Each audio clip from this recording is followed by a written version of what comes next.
Depuis la victoire contre la Belgique en demi-finale, la France est descendue dans la rue dans des proportions qu'on avait oubliées depuis des années. La référence évidente, c'est celle de 98, notamment peut-être parce que depuis 2 mois, on parle beaucoup des 20 ans du titre de 98. Et c'est comme si on avait un peu oublié qu'il y a eu une autre finale de Coupe du Monde en 2006, où les gens étaient aussi descendus dans la rue pour célébrer les victoires des Bleus, de grandes victoires. Et toutes ces grandes victoires, elles ont été un peu effacées dans la mémoire collective par la défaite en finale, par le fameux coup de tête de Zinedine Zidane.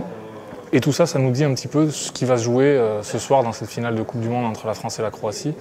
Il y a un gouffre entre une finale gagnée et une finale perdue. Une finale gagnée, c'est pour l'éternité. Une finale perdue, c'est une finale qu'on oubliera petit à petit et dont on se rappellera seulement à intervalles réguliers quand on regardera le parcours de l'équipe de France en Coupe du Monde.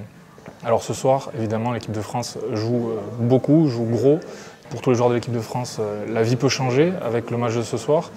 Et ce qu'on a observé depuis mardi et depuis la victoire contre la Belgique, c'est que les Bleus, du moins de l'extérieur, avaient l'air conscients de ça, à la fois décontractés à l'entraînement, mais aussi très concernés, très déterminés, très concentrés. On l'a vu encore ce samedi avec la dernière conférence de presse d'Hugo Lloris, qui a peut-être fait la meilleure conf du tournoi jusqu'à présent. Donc tout est en place pour que ça se passe bien pour les Bleus, mais on saura vraiment que ce soir, à la fin du match, si cette équipe de France reste dans les mémoires pour toujours, ou si ce sera juste une Coupe du Monde réussie, qu'on oubliera petit à petit.